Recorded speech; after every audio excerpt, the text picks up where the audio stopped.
This computer. Então, bora lá, gente. Bom dia para todo mundo. Dê uma esticadona aí, estica bem para pôr a preguiça para fora. Bom dia, Carol. E vamos começar. Vamos bater um papo aqui sobre marketing. Pessoal, para quem está no quinto, né? Essa aula é para o pessoal do quinto e do sexto. O pessoal do sexto já é mais veterano nesse aspecto. Mas para quem está no quinto, eu já comentei em aula. Quem perdeu, eu reforço aqui. É importante ficar atento a essas questões de aulas e provas do PDP, pessoal, porque a partir de agora o PDP passa a fazer... Bom dia, professor. Bom dia. A gerar um peso mais intenso nas notas de vocês. Tá? E já aconteceu mais de uma vez, de eu ter alunos que vão para exame porque não levaram a sério o PDP, né? E aí perde 1,5 ponto, às vezes 2 pontos na nota final de todas as disciplinas do semestre. Tá? Então, cuidado, vejam direitinho quais são as disciplinas, e além de tudo, vocês têm as horas complementares, né? Se vocês tiverem lá a frequência mínima que foi definida pela professora Sandra. Então, realmente recomendo que vocês tomem cuidado. Só reforçando também, a presença de vocês vai ser controlada do mesmo jeito que eu controlo em disciplinas, tá? Mas esse semestre a própria reitoria que vai controlar pelo relatório do Zoom. Então, deixa eu dar uma olhada aqui no nome de vocês. Importante que vocês estejam logados e logadas com o nome. Eu acrescentaria o RA no final, tá bom, gente? Para não ter depois briga, porque como não é professor que vai controlar, não sei se eles vão ficar procurando na unha, né? Temos algumas pessoas aqui que não estão com RA depois do nome. Fica aí como sugestão. Se vocês não souberem alterar o nome, é só clicar né, vai em participantes, clica no More, que aparece, se não me engano, é Rename. E só acrescenta o RA. Beleza. Então, gente, a professora Sandra me pediu para bater um papo com vocês sobre fundamentos de marketing, né, sobre questões básicas aí que vocês discutiram em semestres anteriores. Então, a gente vai ter essas 2 aulas de hoje e 2 aulas na semana que vem para falar um pouquinho sobre alguns aspectos centrais de marketing. Do mesmo jeito que eu falo nas minhas aulas da grade normais, né, fiquem absolutamente à vontade, né, para me interromper. Tá? Usem esse tempo para vocês, é um tempo importantíssimo.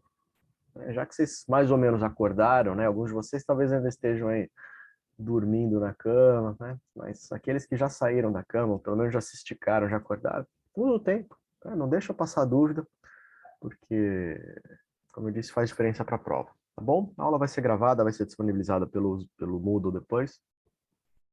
Só teu corpo, Emerson. Putz, vai devagarzinho, vai chegando, vai trazendo a alma, o espírito para cá também. Mas eu entendo, faz parte. Vai. Se quiser dar uma corrida, joga uma água no banheiro, toma um café, se você gosta de café, às vezes ajuda, né? Mas eu sei que não é fácil, né? E presencial é um pouquinho mais cansativo, mas quando você tem que sair de casa, se deslocar, pega o metrô, chega lá, você dá uma acordada. Mas ficar em casa cedinho assim, depois de uma semana puxada, é mais jogo duro, né?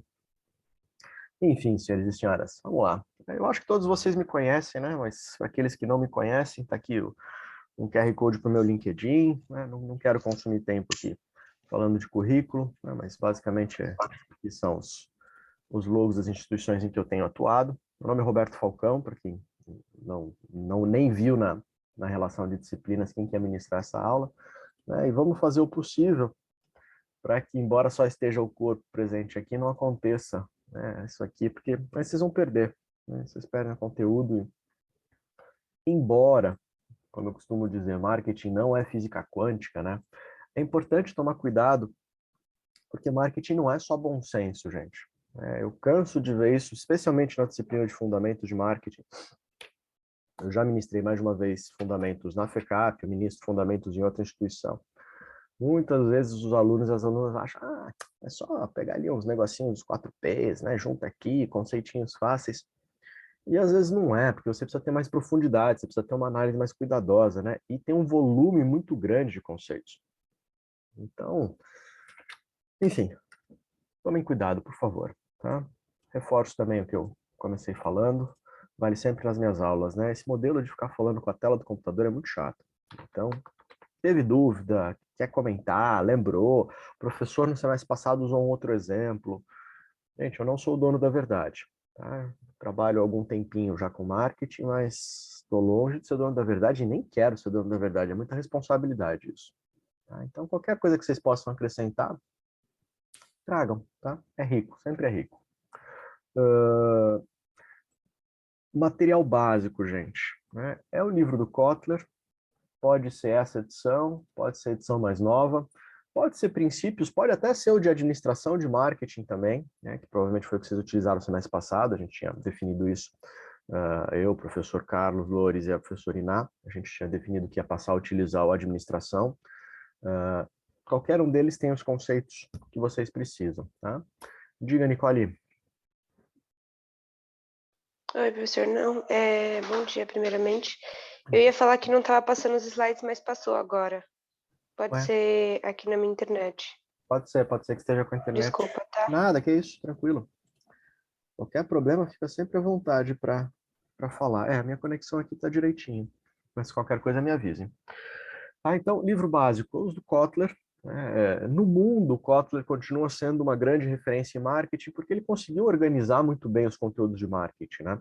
Kotler não é nenhum especialista em uma área específica, né? Ele é mais um estrategista e mais um acadêmico, mas os livros dele são muito bons, tá? Eu particularmente gosto bastante da forma como ele organiza os conteúdos. E para a parte específica de comportamento do consumidor, gente, eu pessoalmente, Falcão, gosto do Solomon, tá? Tem o Blackwell, tem o Miniart, tem Samari Morse, tem vários livros que vocês vão encontrar, inclusive na biblioteca da FECAP, mas eu acho que o Solomon está bem organizadinho, tá? E pode ser essa edição anterior, pode ser edição nova, essa capinha branquinha aqui. De novo, conceitos são conceitos, né? Então, os livros base sempre vão trazer mais ou menos o mesmo conteúdo, o que muda são os casos. Tá? Mas mesmo nesses livros mais recentes, os casos já ficaram velhos, né? São livros pré-pandemia, alguns deles já com quase 10 anos, outros com beirando 10 anos. Né? Então, não faz diferença para o estudo em si. Tá? Aí quer aprofundar, aí você precisa dar um Google, você precisa buscar materiais, talvez não acadêmicos, para entender, né, como é que funciona. Para o pessoal do quinto semestre também, é importante saber, né, não sei detalhes de como a prova vai ser montada. Historicamente, as provas de PDP não eram montadas pelos professores que ministravam. Esse semestre, a reitoria, a Flávia especificamente, a professora Flávia, pediu para que cada professor organize algumas questões. Então, eu imagino que a prova vai ser organizada com essas questões que nós, que estamos ministrando as disciplinas, vamos redigir. A gente vai organizar. Mas, eventualmente, pode ser que alguma outra questão seja pega de algum banco de dados, aí, alguma base de questões que a FECAP já tem.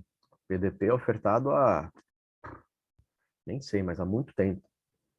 Já tem uns 15 anos que existe o PDP. Então, entendam realmente do conteúdo, tá bom? Saibam navegar e saibam que pode ter uma questão um pouco mais aprofundada, uma questão um pouco mais genérica, mas basicamente vão ser questões tipo ENAD. Ou seja, são questões que trazem um texto inicial, um pouquinho mais extenso, né? E isso pode ser um pouquinho mais chato, porque requer uma leitura inicial, isso consome tempo, né? Com atenção.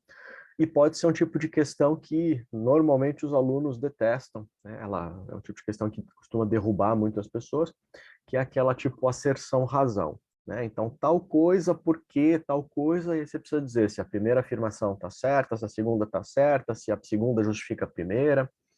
Né? Então, preparem-se, são questões de múltipla escolha, obviamente, né? Então preparem-se para ler com atenção, com calma. Não é um bicho de sete cabeças, mas tem que estar preparado para fazer a prova. De tudo que existe de conteúdo dentro da disciplina de fundamentos, pessoal, eu selecionei... vocês podem utilizar o EBSCO também. Acho que para o PDP agora o EBSCO não é tão relevante assim, né? Que é nosso repositório de material acadêmico. De todos os conteúdos do livro do Kotler e de fundamentos, gente, eu separei esses 4 blocos aqui, que eu acho que me parecem talvez os mais interessantes, os mais importantes para vocês relembrarem. Então, hoje a gente vai falar, basicamente, relembrar o que é marketing, os conceitos basicões, né, do processo de marketing, as principais atividades que, teoricamente, estão embaixo do guarda-chuva de marketing. o que é o sistema de marketing, o que é o ambiente de marketing com as variáveis dele. Depois do intervalo, provavelmente a gente fecha o tema, que talvez não tenha dado para fechar, aí a gente vai falar um pouquinho de comportamento do consumidor. Tá? Uma pinceladinha para lembrar o que é isso. E aí, na semana que vem, no próximo sábado, de novo as duas aulas. Na primeira a gente vai falar um pouquinho sobre segmentação e posicionamento, e na segunda aula sobre planejamento e ferramentas de análise estratégica. Então, esses são os conteúdos, os capítulos do livro do Kotler estão aí nessa última coluna. Tá? Vejam, capítulo 1, 2, 3, 5, 7 e 9. Tá? É bastante coisa. Eu acho que em linhas introdutórias, pessoal, é isso. Se tiver alguma dúvida, me avisem, por favor. Deixa eu abrir aqui, que eu esqueci de abrir uma tela. Só um segundinho, a gente já continua.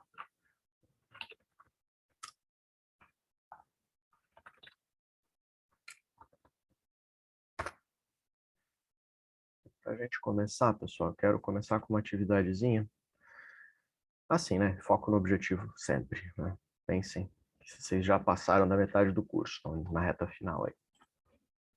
Eu quero começar fazendo uma discussão breve aqui, mas para que eu possa começar falando, eu quero ouvir de vocês, e na verdade eu quero que vocês escrevam, aqueles que já conseguiram mais ou menos acordar por aí.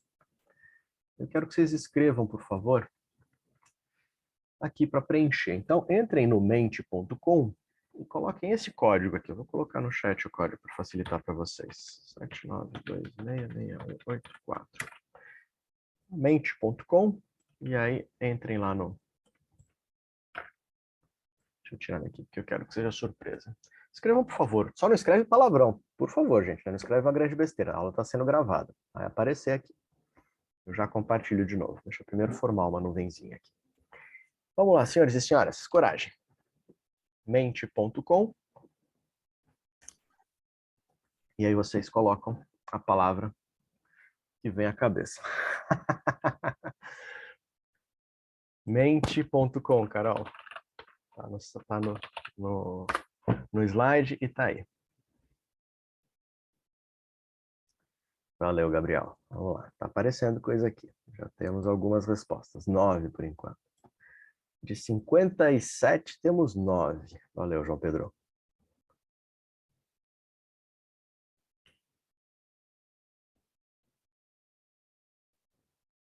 Olha, Giovana. Tá subindo, devagarzinho, mas tá subindo. Deixa eu pegar o código de novo aqui para quem não acompanhou.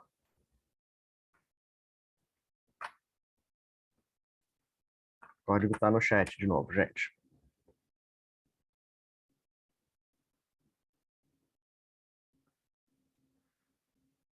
Vamos lá, pessoal. Obrigado, Camila. 20 é pouco ainda. Vamos lá, gente.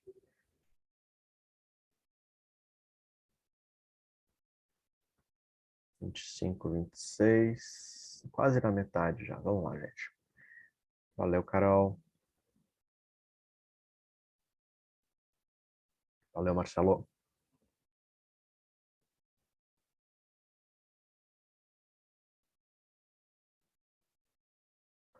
Obrigado, Jamai.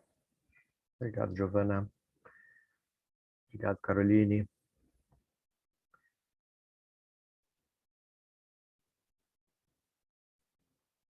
Aqui. Obrigado, meu caro que escreveu agora aqui. Obrigado, Amanda. Vamos lá, deixa eu compartilhar aqui com vocês e vamos bater um papo sobre isso antes da gente continuar. Obrigado, Nicole. Temos já 36 participantes, ou seja, temos 22 fantasminhas na sala. Opa, menos, muito bom, 37. Vamos lá, vamos bater um papo sobre isso aqui, então. Vou pegando aqui essas palavras, né, se continuar escrevendo aí eu vou ficar maluco para achar. Mas vamos por etapas aqui, gente. Vamos começar pelas menorzinhas. Bom, quem escreveu Roberto Falcão aí, que legal. Né? Muito bom, agradeço pela referência, mas estou longe de ser alguém relevante ainda na área de marketing. Administração, muito bom, administração. Já vamos falar sobre isso. Obrigado, Beatriz.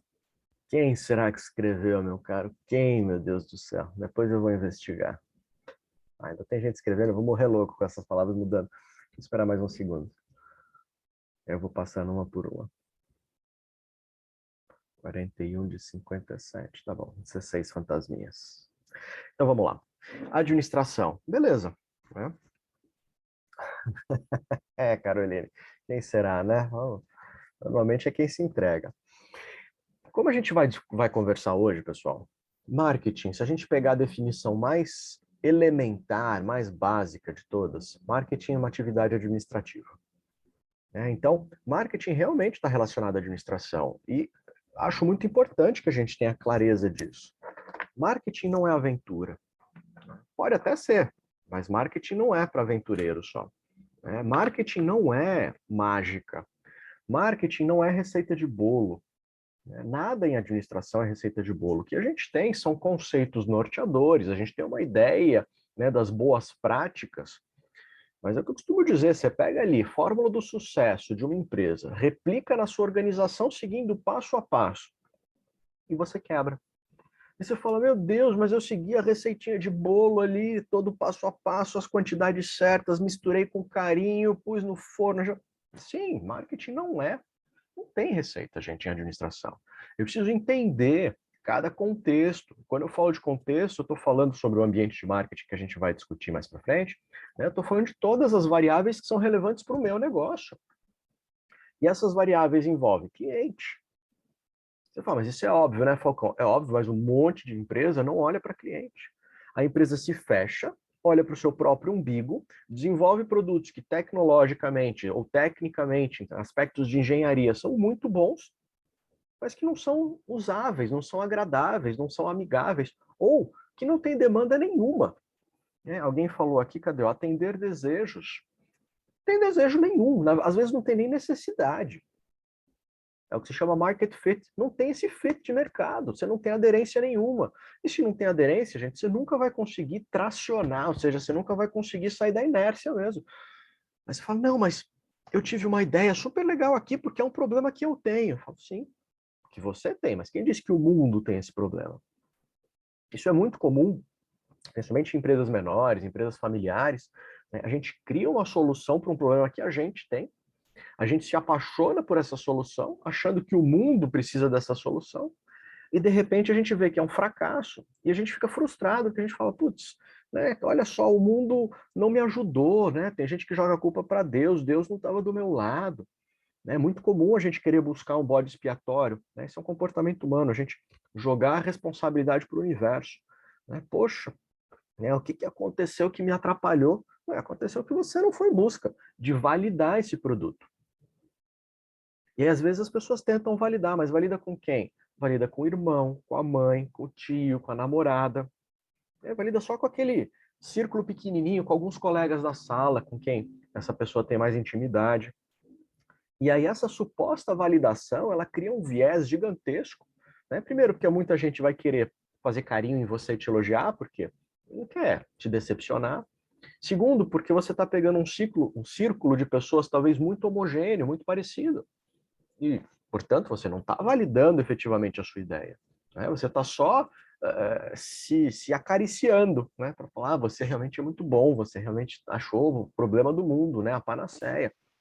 E não é por aí. Né? Então, às vezes, a gente não entende de mercado, não entende do consumidor e a gente perde recurso, gente. Isso é o mais dramático de tudo. Quando a gente quando a gente aloca recursos de forma errada. Porque os recursos são escassos. Ah, não, Falcão, mas eu trabalho na Natura, eu trabalho na P&G. Sim, não importa, os recursos são escassos. E se você pegou ali os 50 mil reais que você tinha de verba para desenvolver um novo produto e alocou num produto A que foi um fracasso, você não vai ter outros 50 mil reais tão cedo para alocar em outro produto, né? Em outra tentativa de inovação. Então, considerando que existe escassez de matéria-prima, escassez de mão de obra, escassez de tempo, escassez de todos os nossos recursos, eu, como gestor, minha principal responsabilidade é tomar cuidado em onde eu aloco, para onde eu coloco esses recursos. Né? E aí, especificamente dentro da área de marketing, pensando na nossa caixinha de ferramenta, eu preciso tomar cuidado com os 4 P's. Tá? Então, entender desejo, né, essa questão do consumidor, essa questão do desejo é muito importante. Mas eu só faria aqui um pequeno ajuste. Né? Eu falaria que eu atendo necessidades e eu crio desejos. Né? Então, eu preciso entender com profundidade quem é esse meu consumidor para eu saber que tipo de necessidade ele tem. Pegando a nomenclatura atual, que dores esse mercado tem, esse consumidor tem.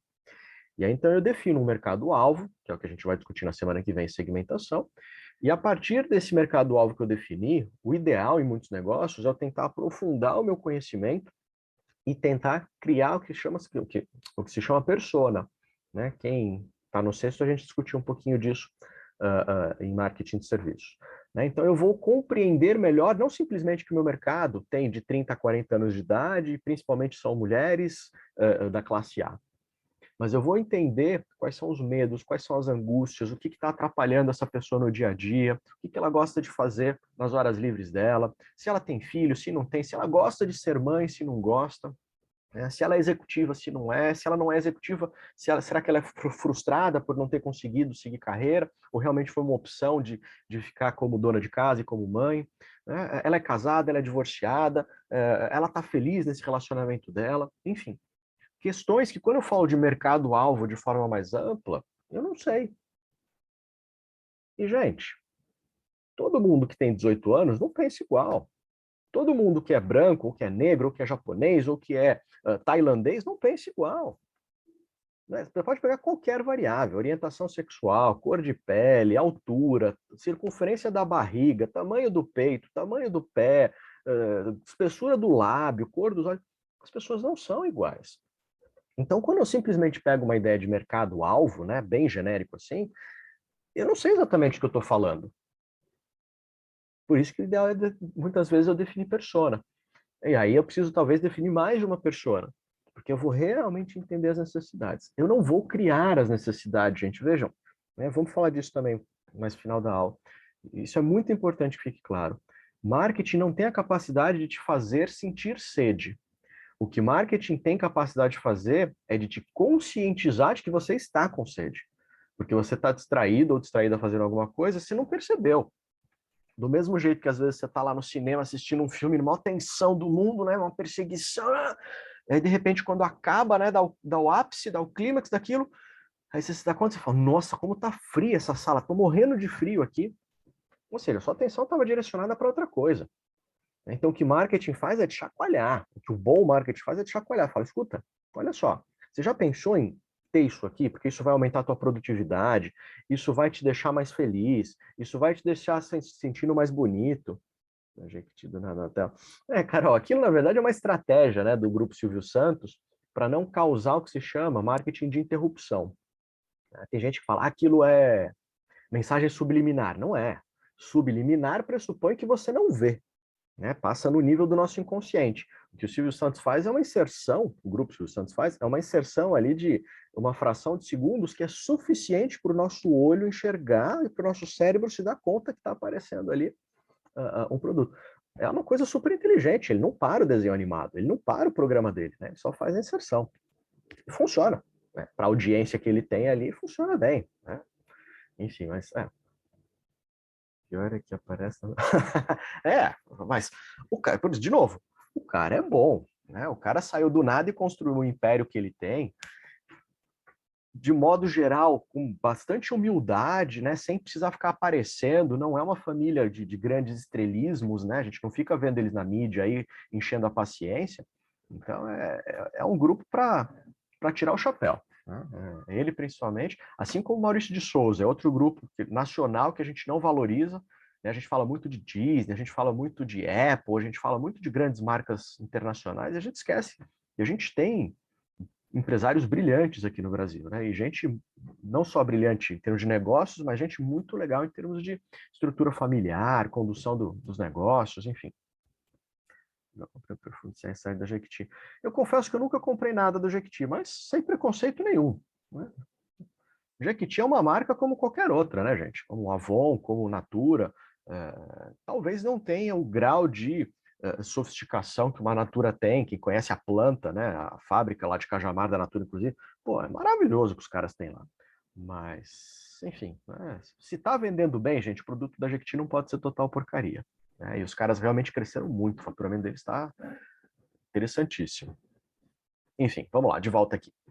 Cadê meu mouse? Sumiu meu mouse, apareceu. Tá? Então eu falaria aqui em criar desejos. Eu entendo perfeitamente quem é você, quais são as suas dores, quais são os seus medos, quais são as suas angústias, né? Às vezes, os segredos mais obscuros que você tem aí na sua cabeça, e eu vou entender, por isso que a gente vive na era dos dados, e eu vou lá e eu te provoco. Eu sei que botãozinho que eu vou apertar, porque aí você fala, ó, esse é o produto que vai resolver minha vida, esse é o perfume que vai fazer eu conquistar todo mundo que eu quero conquistar. Os chefes, a família, o cônjuge, né? Então, esses gatilhos que eu preciso aprender a utilizar quando eu estou trabalhando com marketing, e aí, claro, muito disso aparece por meio da comunicação, né?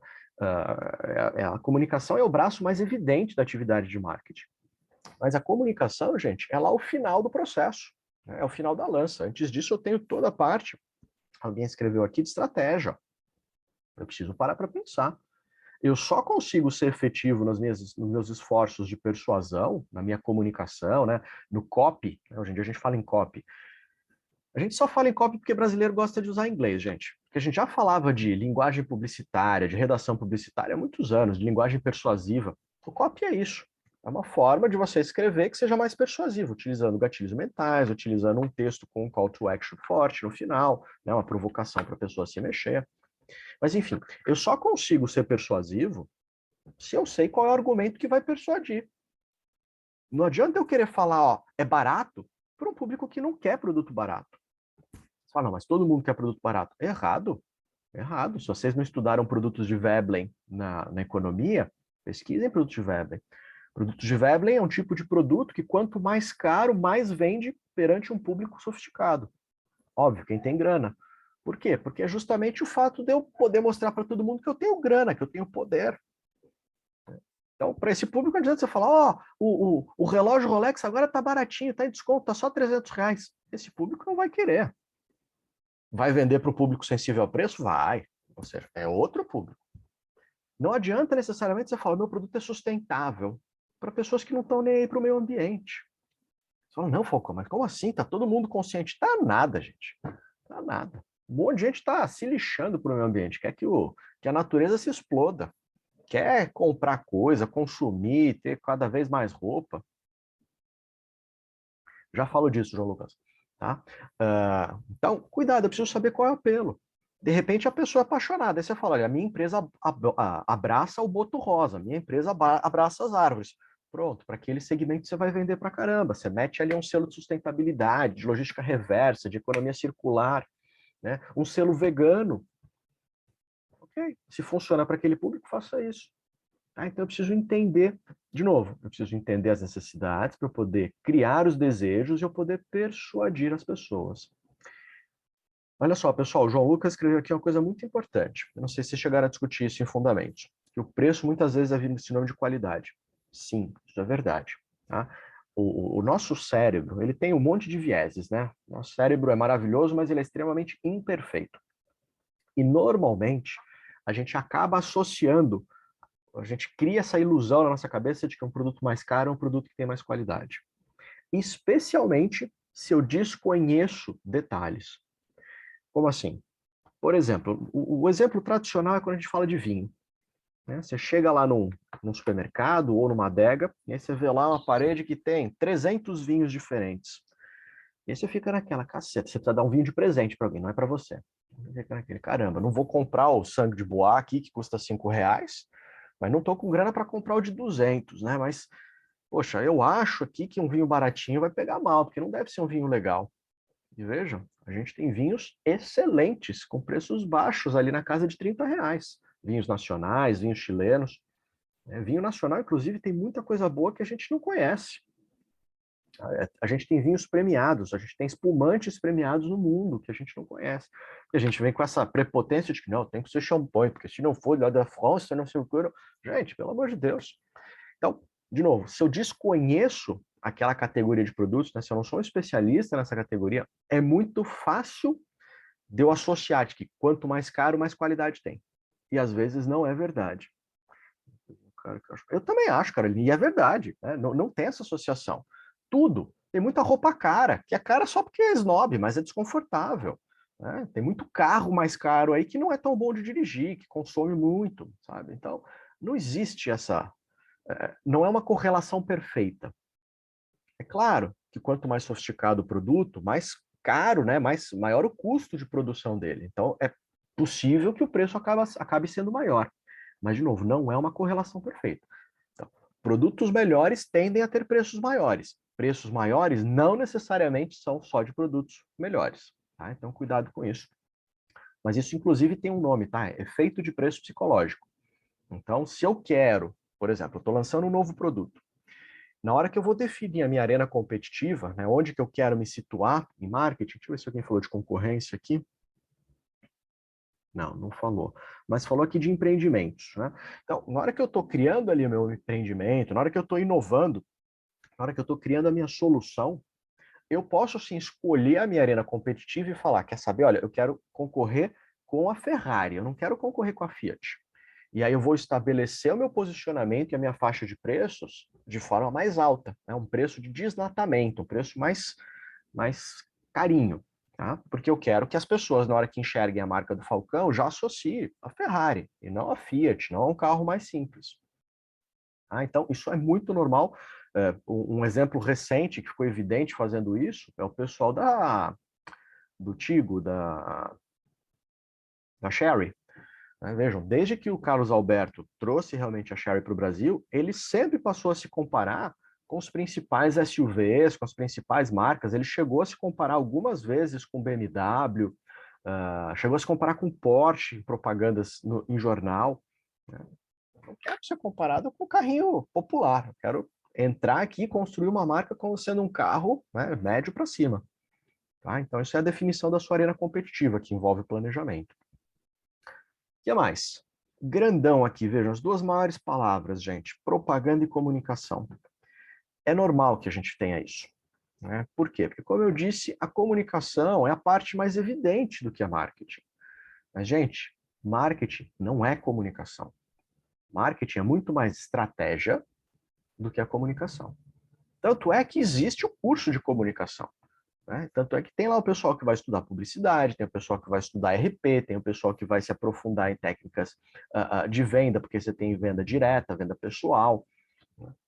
O que marketing vai fazer é definir qual é o principal caminho, qual a estratégia que eu vou perseguir, e aí eu vou contratar normalmente uma agência de propaganda, uma agência de comunicação, e falar, ó, vai lá e coloca em pé isso aqui, né? Operacionaliza essa estratégia para mim. E aí a comunicação pode ser operacionalizada por propaganda, sim, é o mais óbvio. Né? Por quê? Porque propaganda é o tipo de comunicação que eu pago. Então eu escolho. Agora está calor, as pessoas vão para a praia. Então eu vou contratar lá uma mídia, que é aquela faixa que alguns aviãozinhos passam puxando, né? E quem está lá sentado na areia fica vendo. Ó, restaurante novo, que legal. Saindo daqui vou comer no restaurante. Ó, curso de inglês, aprenda agora nas férias, aproveite enquanto você está aqui. Falo, não, eu estou em São Paulo, não tem aviãozinho passando assim. Então eu vou colocar muita gente andando por aí de carro, trânsito parado, eu vou criar um spot de rádio, propaganda no rádio. E não, Falcão, as pessoas agora só estão ouvindo Spotify, esquece rádio, você precisa entrar, pegar as pessoas quando elas estão chegando no trabalho. Então, tá bom, eu coloco ali uma propaganda dentro do elevador, né? Aqueles elemídia da vida.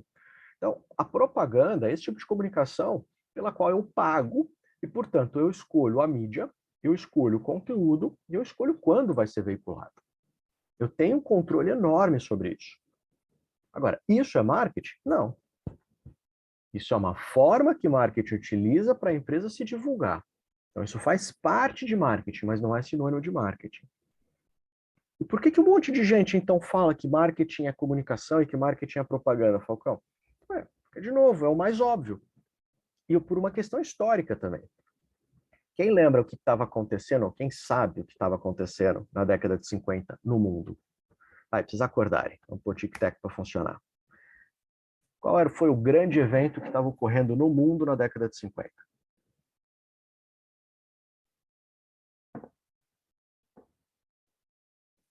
Relembrar é viver.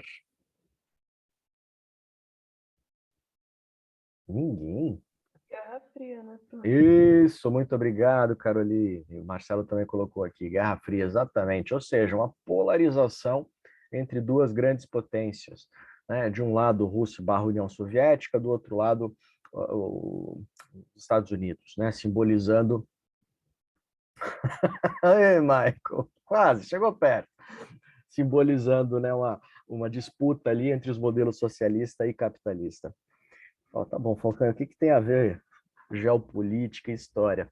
Tem a ver o seguinte, né, na hora que começa essa polarização, já falo, Giovana, na hora que começa essa polarização, me lembra só, deixa eu terminar só aqui, que começa essa polarização no mundo, os Estados Unidos, mais do que a Rússia, eles começam a buscar ampliar sua influência no mundo inteiro.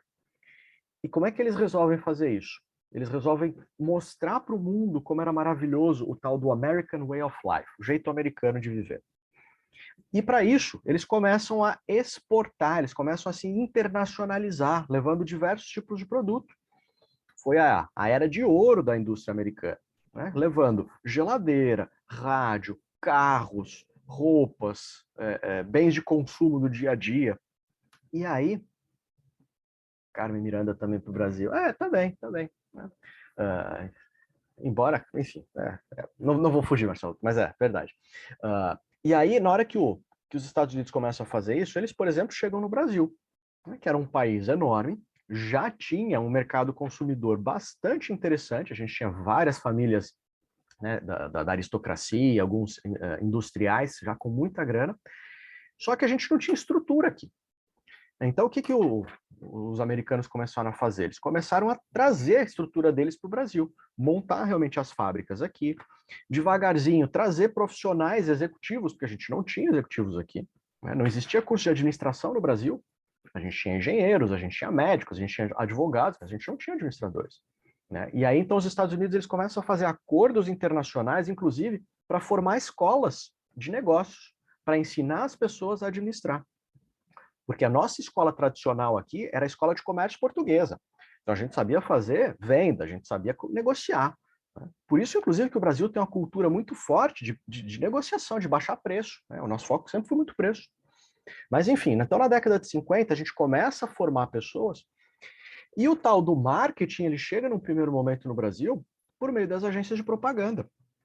Os Estados Unidos, eles exportam. A JW Thompson, foi uma das primeiras que chegou no Brasil. E aí o brasileiro começa a associar. Então o marketing é aquele negócio que a agência de propaganda está fazendo. E na época era.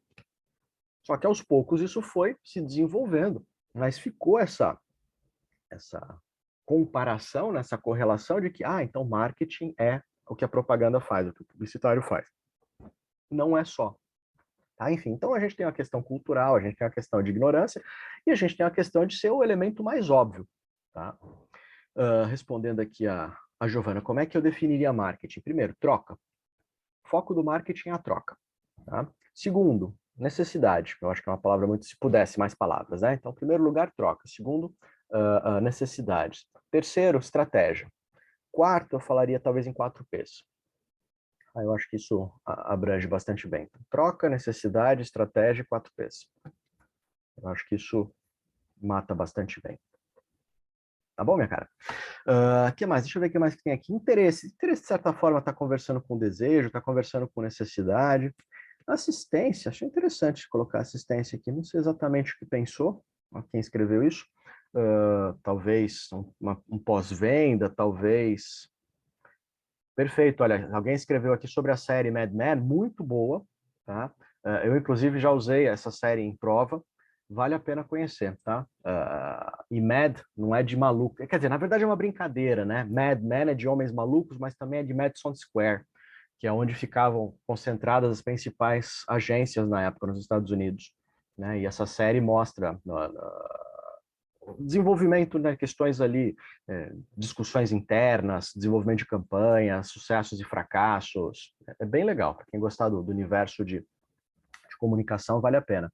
Muito bem lembrado, meu caro. Deixa eu ver o que mais que puseram aqui. Gestão da demanda. Sim, perfeito. Público-alvo a gente já falou. Administração. Valor ao consumidor. A gente vai falar disso, não sei se hoje, acho que na semana que vem. Para mim, para este que vos fala, para o Falcão, valor é o conceito central em marketing. Ô, Falcão, mas por que você não usou a palavra valor, então, para definir marketing? Porque ele é mais complexo. Né? Então, acho que a definição está mais ali em troca, em necessidade e em estratégia. Mas valor é o alicerce, é a pedra fundamental. Por quê? Falei agora há pouco da ideia de que a gente começa com o mercado alvo, né, o mercado target, dê o nome que você quiser. E aí eu afunilo para a persona. Por que eu afunilo para a persona? É justamente para eu tentar compreender valor. Por que eu segmento o mercado? É justamente para eu conseguir ter mais clareza de percepção de valor. Porque valor, gente, é uma dimensão subjetiva. Para mim, valor pode estar relacionado à sustentabilidade, valor para o João pode estar mais relacionado a preço baixo, valor para a Caroline pode estar mais relacionado à velocidade de entrega, valor para a Maria pode estar mais relacionado à pós-venda. Alguém acordou? Bom dia, quem chegou agora. Acrescentou uma palavra ali. Então, o valor, ele é o básico para eu começar a fazer. Porque se eu não entendo que você, como consumidor, valoriza, de repente, eu vou fazer o que eu falei agora há pouco. Eu vou vender a ideia de sustentabilidade, de que a gente abraça o boto rosa e as árvores por aí, e você vai falar, desculpem a expressão, você vai falar, dane-se, eu não estou nem aí com a natureza. O que eu queria é que você me entregasse um produto mais sofisticado, porque para mim só importa status. Não estou nem aí com a natureza, eu vou morrer daqui a, sei lá, 40 anos. Dane-se a natureza, as próximas gerações que cuidem da natureza. Você trabalha com trabalho infantil, e daí? Não é meu filho? Nossa, que absurdo. Mas o ser humano tem esses traços. Né? Então, se o seu mercado é um mercado mais egoísta, se o seu mercado é um mercado mais,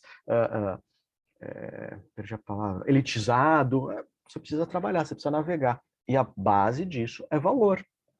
Tá? Então, entender bem o que cada um valoriza é o cerne da questão. Já vou falar de resultado, deixa eu ver o que mais. Tá, vamos falar dos dois aqui. Primeiro, fidelização, gente. Eu não sou fã da palavra fidelização, porque eu acho a palavra fidelização muito forte. Eu acho que ela foi mal empregada em marketing. Eu não acho que fidelidade deva ser o nosso grande objetivo. Né? Eu acho que a gente tem que ter consciência de que fidelidade é uma espécie de um santo graal, é algo inatingível. Por quê? Porque o consumidor é livre. E o consumidor tem que ser livre, gente. Né? Eu acho que o pior dos cenários econômicos, o pior dos cenários do mercado é quando o consumidor não tem liberdade. O que acontece em algumas ditaduras, o que acontece em alguns mercados literalmente comunistas, né? O que acontece em situações de racionamento. Então você não escolhe. Né? Você simplesmente entra numa fila e você recebe o seu pedacinho ali de pão e acabou. Isso não é vida, né, gente? A partir do momento que eu dou liberdade, né, eu dou hegemonia para o consumidor, ele vai escolher. E o ser humano é curioso. O ser humano, ele gosta de variar de vez em quando. Claro que a gente gosta de uma certa estabilidade, mas eu gosto de variar. E, portanto, eu não posso, como organização, ter essa ilusão de que o consumidor vai comprar, só vai se alimentar no meu restaurante. Ele está numa reunião lá em Santana, mas ele vai sair de Santana e vai vir até a Zona Sul porque ele é fiel. Não, né, gente? Então, é muito forte. Você fala, não, veja bem, Falcão, mas em marketing a palavra fidelidade não é tão forte assim. Então, por que a gente usa? Né? Se você está criando essa licença poética, né? Se você está flexibilizando a palavra, vamos usar outras palavras. Por exemplo, lealdade. O meu grande objetivo é ter clientes leais, ou seja, pessoas que vão priorizar o meu negócio. E mesmo no momento em que ele está lá em Santana e não vai conseguir vir até o meu restaurante aqui na Zona Sul, ele vai lembrar e falar, putz, olha, a comidinha lá do restaurante do Falcão é uma delícia, mas que pena, hoje a gente não vai conseguir ir até lá. Então ele tem uma relação de carinho, ele tem uma relação de respeito e ele vai priorizar o meu negócio, o meu produto. Né? A partir dessa priorização, eu como estabelecimento, eu como marca, eu consigo criar a recorrência, que é o melhor dos mundos para marketing. Né? Esse estabelecimento de relacionamentos duradouros. Porque na hora que eu estabeleço isso, eu crio essa recorrência e, portanto, fica muito mais barato para mim vender mais, né? Vender mais quantidade e vender com mais frequência. Porque eu não tenho que ficar convencendo a pessoa toda hora. É diferente de quando eu não trabalho essa questão do relacionamento e eu todo santo dia eu tenho que fazer um esforço enorme para convencer o mercado de que, oi, eu existo e o meu é o melhor que tem por aí.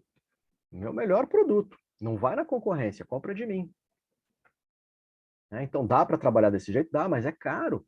Né? Se toda vez você tem o que se chama custo de aquisição de cliente, o CAC eterno, o ideal é você ter um CAC inicial, forma a sua base de clientes e depois você só vai alimentando, porque todo negócio perde clientes. Né? É o que se chama churn. Deixa eu escrever aqui, eu estou falando um monte de coisa, vocês não estão perguntando, não sei se é óbvio, ou vocês estão com vergonha ou dormindo. Então, eu falei de CAC, tá? Custo de aquisição. Falei agora de churn. Churn é uma métrica que mede perda de clientes, tá? Essa rotatividade. Então, é normal ter churn. Então, o ideal, como eu estava dizendo, é eu conseguir encher o balde, mas o meu balde tem um furinho. Então, devagarzinho vai sair um pouco de água. Então, eu vou só de vez em quando repondo a água que saiu. Tá? Mas se meu balde é 100% furado, né, ele na verdade é um cano, né, não tem fundo, gente, olha o esforço. Quando que você vai conseguir encher esse balde? Nunca. Então, você nunca vai conseguir alavancar rentabilidade, você nunca vai conseguir realmente ter uma vaca leiteira, né, lembrando lá dos produtos, da classificação dos produtos. Tá? Isso é muito ruim. Deixa eu ver uma pergunta que fizeram aqui. Prof, branding poderia estar associado também? Com certeza absoluta, meu caro. Branding, construção e gestão de marca é um elemento central. Posso sim, Larissa, me dá só um segundinho. É um elemento central da criação de vínculos emocionais. Se eu consigo, aos poucos, estabelecer uma marca a ponto dessa marca diferenciar o meu produto, né, o consumidor chega lá no mercado, olha para duas garrafas de vinho, cadê? Duas garrafas de vinhos idênticas, mas nessa aqui está escrito, sei lá, eu escolho uma marca conhecida aí, Casillero del Diablo, e essa aqui está escrito vinho do Chile, só isso, né? Então, Casillero del Diablo e vinho do Chile. Gente, Casillero já é marca, esse aqui vai cobrar provavelmente mais caro e vai conseguir cobrar mais caro. Né? Por quê? Porque eu acho que aquela vale mais. Valor, lembra? Branding está diretamente relacionado à percepção de valor. Gente, e é maluco isso. Você pega, às vezes, duas calças jeans, o mesmo tecido, o mesmo brim, só que numa acrescentam a etiqueta de uma marca bam, bam, bam por aí, na outra não acrescentam marca nenhuma, fica uma marca genérica que vai ser vendida no Brás. Lá no Brás você paga R$30 na calça jeans, no outro, no shopping, você paga R$500 na mesma calça. É o mesmo zíper, é o mesmo botão, é a mesma lavagem. Mas, ó, essa aqui tem exclusividade, essa aqui tem a marca. Né? Isso vale para relógio, isso vale para carro, isso vale para uma infinidade de coisas. Né? Tá? Então, branding com certeza, gente. Branding é uma ação muito recente.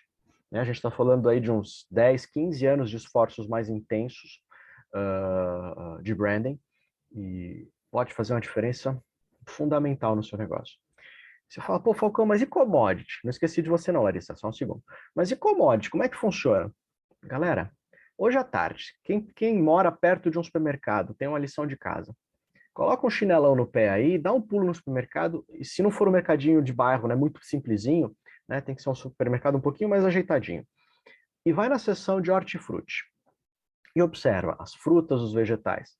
E vejam quantos produtos hoje em dia têm uma etiquetinha, vem embaladinho num saco, numa caixinha, ou seja, eles têm alguma sinalização de que eles têm procedência, de que eles têm origem. Ou seja, eles estão se esforçando para deixar de ser commodity. Porque commodity é aquele produto que é indiferenciável. Você pega 2 grãos de arroz, você não identifica. Agora, na hora que eu coloco esse arroz num saco, eu coloco lá uma etiqueta, Tio Camil, Uncle Ben's, ele deixou de ser uma commodity básica. Pego um pouco de sal, coloco num pote bonitinho e coloco lá, sal cisne. Eu cobro o dobro do sal com marca do mercado. Então, mesmo as organizações que trabalham com commodity, elas vêm se esforçando nos últimos anos para deixar de ser simples commodities. Ó, tem aqui do meu lado, por acaso, que eu ia usar na aula de marca. Uma caixinha que vem uma pera, isso aqui tem no Pão de Açúcar e tinha no Saint-Marché. Dá para ver? É uma caixinha mesmo. Os caras se deram ao trabalho de criar uma caixa para divulgar essa pera Conference, desde 1885. Eu nem sei quanto custa, porque essa aqui eu ganhei de amostra grátis, gente. Mas, com certeza, custa caro. O que os caras estão querendo fazer? Diferenciar a pera deles do resto de pera que está ali jogado na baciada. Só Falcão, mas todo o mercado vai caminhar para isso? Não, gente. CEAGESP, Feira Livre vai continuar existindo sempre. Né? Porque tem gente que só quer o preço. Mas essa questão da diferenciação exatamente agrega um valor ferrado. Então façam esse exercício, observem, maçãzinha, pera, tomate, melancia. Gente, chega ao ponto de algumas marcas de ovo de galinha. Os caras carimbam ovo por ovo. Na casca tem um carimbinho ali da data em que o ovo foi colocado. Melão rei, não, melão rei é tradicionalíssimo, Marcelo, exatamente. Né? E realmente, ele tem uma qualidade superior. Eu acho que eu nunca abri um melão rei que não tivesse saboroso. Eu gosto de melão. Né? Então, é muito maluco isso. Tá? Já te respondo. Deixa eu só responder aqui. Deixa eu ver o que a Larissa tinha me perguntado, que eu já esqueci. Gente, fiquem à vontade para ir colocando perguntas, tá? Não estou preocupado em passar por todos os slides, não. Tem muito slide aqui, mas o importante é a gente fazer essa discussão toda. Professor, pode falar um pouco mais sobre o custo de aquisição de clientes? Posso, claro que posso. Então, vamos lá. O que é o CAC, gente? O CAC ele é uma métrica que toda organização deveria conhecer. E, infelizmente, a maior parte das organizações não faz a menor ideia do que seja. Como o nome diz, ele é um custo. Ele é um custo para você adquirir um novo cliente. Aí você fala, tá bom, Falcão, como é que eu vou saber quanto custou para eu trazer um cliente? Bom, para você saber isso, você tem que ter algum controle sobre a sua empresa. Você precisa basicamente de duas informações para conseguir calcular o seu CAC. Primeiro, você precisa saber todo o desembolso que você teve num esforço para se divulgar naquele período. Então, você vai lá e põe na ponta do lápis. Ó, eu fiz folheto, gastei R$500. R$500. Aí eu paguei R$200 para o cara distribuir os folhetos. R$200. Aí eu também fiz eu tentei trabalhar aqui com tráfego pago, eu pus R$600 no Google Ads. R$600. Eu também contratei na revistinha do bairro um espaço para divulgarem o meu negócio, mais R$1.000. Enfim, vai somando todos os teus custos num período. Pode ser um mês, podem ser 2 meses, o que for mais fácil. Eu só não faria num período muito curto, né? Tipo uma semana, 15 dias, porque você não consegue enxergar o resultado dos seus esforços num curtíssimo prazo. Tá? Então, eu recomendo que seja minimamente um mês, talvez mais interessante pegar uns 3 meses. Soma todos os teus desembolsos de comunicação e de esforço. Falcão, só comunicação? Sim, mas comunicação, por exemplo, você contratou... Perdão, gente. Você fez... você distribuiu amostra grátis. Né? Você trabalha, sei lá, você montou uma casa de bolos caseiros. E aí você fez 20 bolos, fatiou e saiu andando pelo bairro entregando. Então você precisa saber o custo daquele bolo. Custo, tá? Não é o preço final de venda do bolo, é o custo de produção e o custo do tempo de quem distribuiu. Soma tudo. E aí você precisa conhecer a segunda informação. Quantos clientes novos eu atraí? Aí você precisa ter alguma basezinha de dados, você vê, olha, eu atraí aqui 5 clientes. Aí você pega ali e você fala, putz, eu gastei R$500 em 3 meses e trouxe 5 clientes. Então foram 500 para 5. Faz essa divisão, vai dar R$100. Ou seja, nesse período, o teu custo de aquisição de clientes foi de R$100.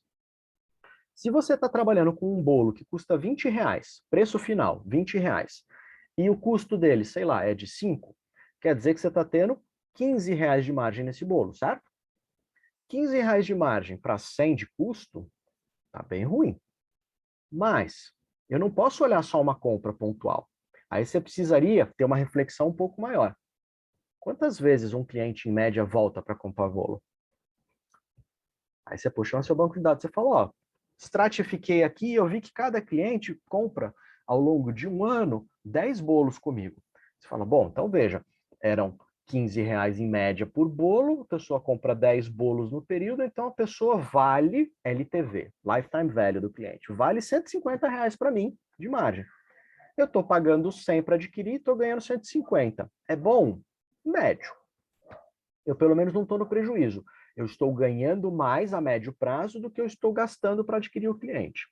Mas é uma relação ruinzinha, né? Tá? Não está tão bom assim. Você vai gastar 100 para ganhar 50 depois? Eu acho que talvez tenha outros esforços. Tá bom, Larissa? Ô, professor, Então, oi. desculpa interromper, mas Oi, rapidinho. Leonardo, problema nenhum. Leonardo, rapidinho.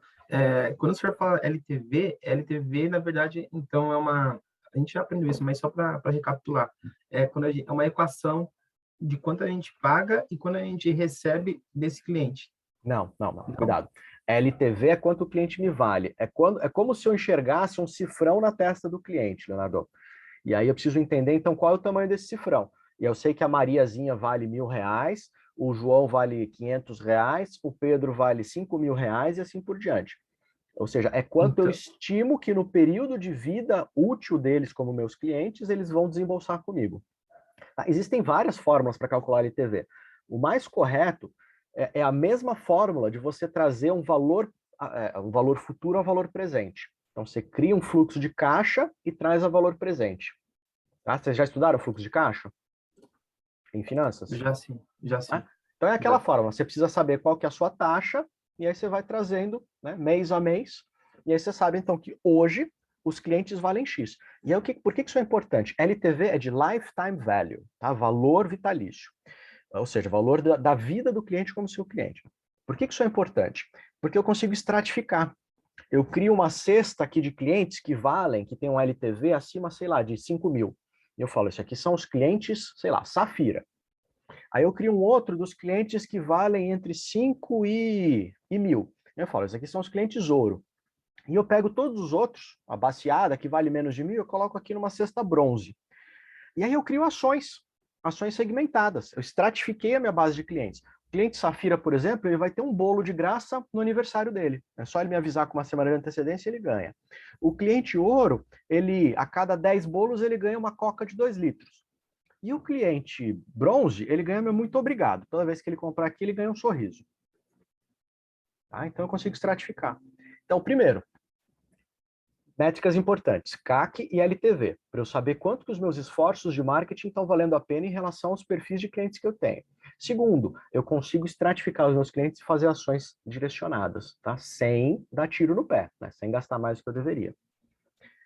Respondido? Deixa eu ver o que mais puder aqui. Obrigado, professor. De nada. Maçã da Turma da Mônica, eu adoro maçã da Turma da Mônica. Só como. Beleza, professor, estruturando para o Shark. Isso aí, cara, isso aí. Isso é o básico, né? Você vai apresentar para um investidor anjo alguma ideia, para um investidor, para um banco, são questões básicas. Porque, gente, pasmem, é muito comum você perguntar qual que é o seu CAC, né, o custo de aquisição, e o cara não saber. E na hora que ele vai calcular, ele tem um CAC maior que o LTV. Aí você fala, não, eu tô ganhando um monte de cliente novo, mas tô faturando bem, mas cadê minha grana? Não sobra dinheiro no final do mês. Aí você vai fazer uma análisezinha ali, o cara tá faturando bem, mas ele tá gastando mais do que entra. E como ele nunca estruturou, né, não tô nem falando de uma DRE, gente, um pequeno empreendedor não sabe fazer relatório financeiro. Tô falando realmente, pelo menos, de conhecer a estrutura de custo. Na hora que você estrutura os custos dele, você fala, cara, você tá gastando mais para atrair o cliente, né, do que você tá ganhando com o cliente. Então, melhor você não fazer nada, né? Gasta contigo mesmo. E deixa eu ver a pergunta que colocaram aqui. Estratégias como funil AIDA ainda entram também? Entra, sim. Gente, a AIDA é um modelo super antigo, né, mas que funciona bem. Eu já vi gente falando mal, mas faz todo sentido. Primeiro, eu preciso chamar a atenção da pessoa. Lembra? Falei agora há pouco. Eu preciso conhecer quais são as necessidades, quais são as dores, porque aí eu provoco essa pessoa e provoco da forma certa. Se eu conseguir chamar a atenção dela, aí eu desperto o interesse. Fui para o I. A, I. Se eu não chamei a atenção da forma certa, senhores e senhoras, nós como consumidores, nós como cidadãos e cidadãs, a gente vive anestesiado. A gente não lê tudo que aparece às nossas voltas. Pensa quando você está no metrô, a quantidade de placa que passa, você está no rádio, no carro com rádio, você está na televisão, você está assistindo no YouTube e aí aparece aquelas tranqueiras, aqueles bumper ads. Você fica olhando o reloginho, o cronômetro, 5, 4, 3 e aperta. Então, se eu não conseguir ter um estímulo efetivo, eu não vou chamar a atenção das pessoas. Pelo menos não nas grandes capitais. E se eu não consigo estimular a atenção da pessoa, eu não vou conseguir gerar um interesse. Consegui chamar a atenção da pessoa, entendi de valor, provoquei, gerei interesse na pessoa, aí eu preciso ir para o próximo passo, que é o D. Eu preciso estimular o desejo da pessoa, que foi o que a gente falou. Pô, fiz a pessoa parar, olhar para mim, né, não passar reto pelo meu outdoor, a pessoa olhou para aquilo e falou, nossa, eu preciso disso agora. Olha que dia lindo, maravilhoso, sei lá, eu quero agora no almoço tomar, sei lá, quem gosta, uma cervejinha gelada, quero tomar uma caipirinha. Próximo passo, no final da aula, levanta, ação, e vou lá e preparo a minha caipirinha. Ou desço até o botequinho que tem aqui perto e compro a minha cervejinha. Então esse modelo AIDA ou AIDA, por mais que ele seja antigo, por mais que ele seja extremamente rudimentar, ele destaca as 4 principais fases que, no fundo, estão no meu funil. Tá? Essa ideia de que o funil agora é que funciona. Tem gente que nem gosta de falar de funil, né? Tem gente que prefere falar de carrossel. Ok, gente, são só nomenclaturas diferentes, porque no final das contas você precisa chamar a atenção de um mercado. E o ideal é que você escolha bem qual é esse pedaço do mercado, para você ter mais efetividade nos seus esforços, na sua alocação de recursos, para que essas pessoas se interessem e venham conversar contigo. Resolveu? Não. Aí eu preciso ter um esforço de vendas. Marketing atrai as pessoas, marketing se preocupa em ter um produto bem interessante, uma precificação muito justa, aí depois eu preciso ter o outro lado da moeda, que é o comercial.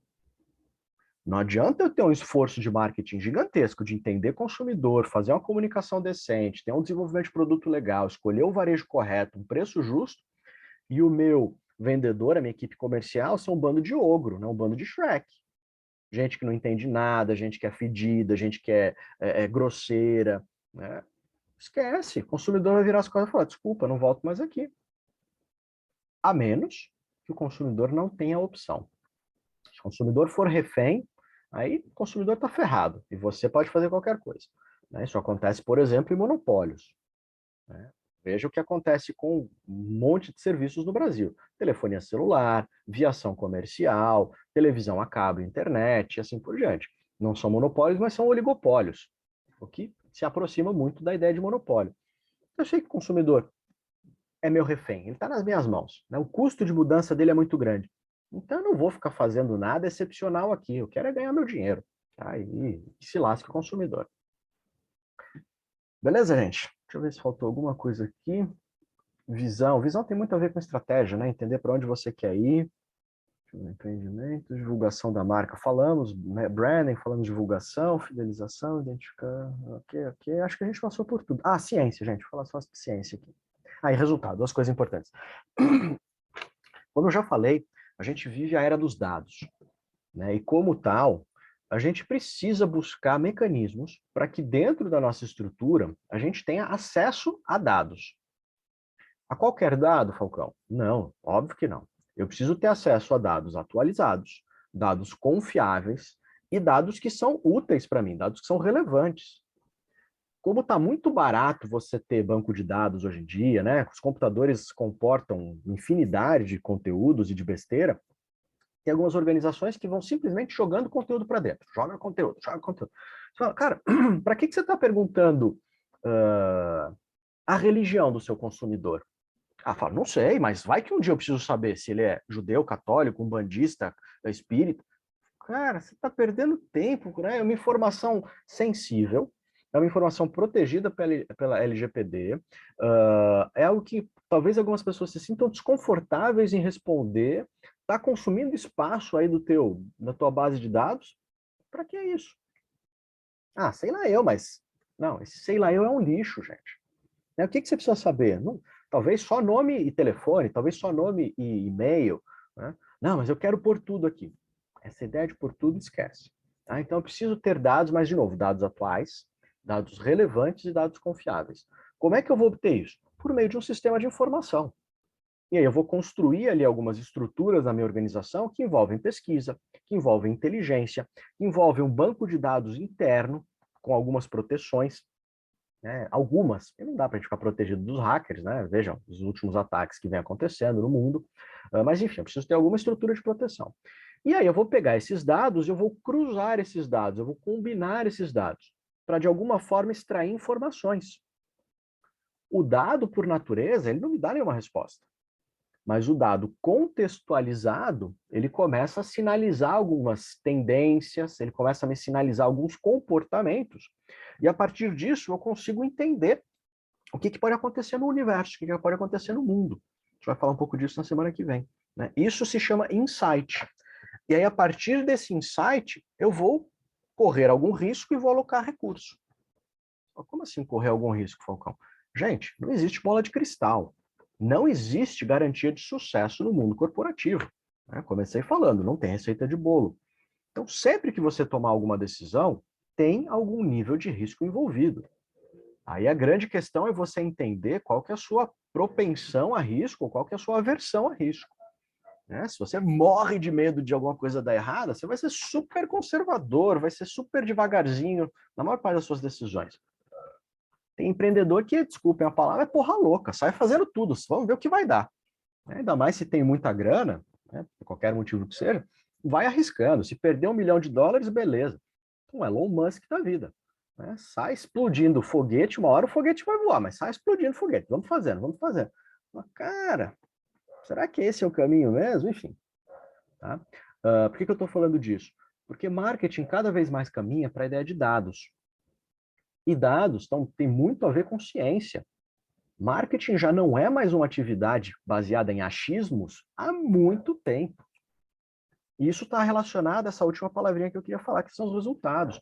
Eu preciso dos dados justamente para poder calcular o CAC, para poder calcular o LTV, para poder calcular a relação CAC-LTV, né? E N outros indicadores, para conhecer o meu churn, né? Para conhecer o ROI, o retorno das minhas ações, que pode ser um ROI genérico, pode ser um ROAS, que é o retorno dos meus esforços de comunicação. Né? Então, se eu não tenho esses dados, e se eu não tenho estruturas para analisar esses dados, esquece, vai ficar na base do achismo.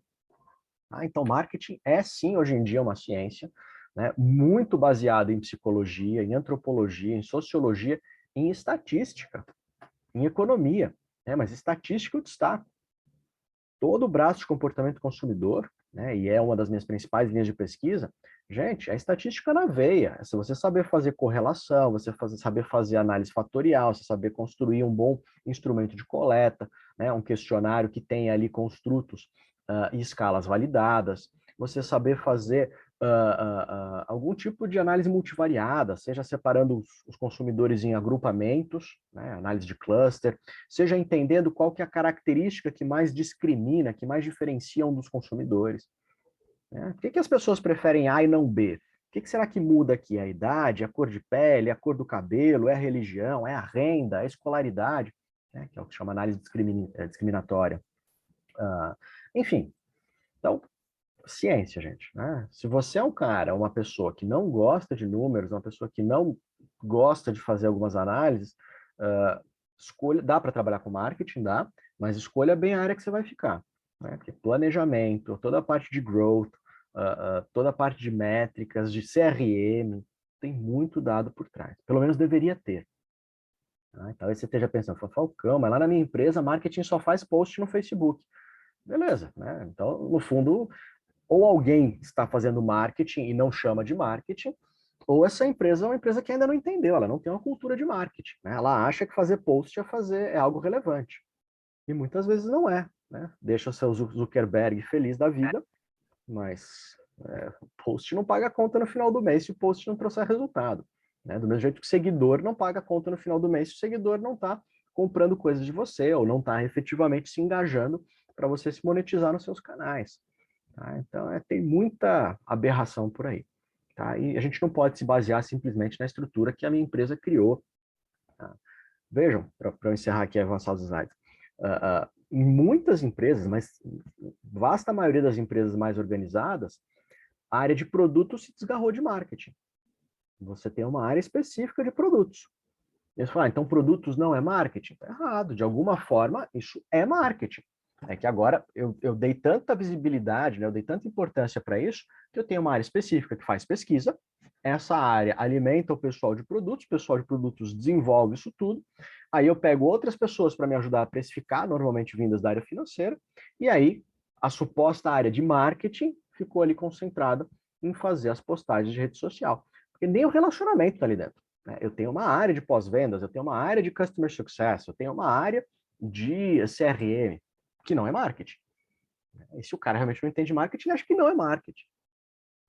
É marketing. Eu só sofistiquei minha estrutura. Né? Eu fui dando mais espaço para cada área ganhar força, né? Ter ferramentas próprias. E mais, gente? Dúvidas? Deixa eu molhar o bico aqui.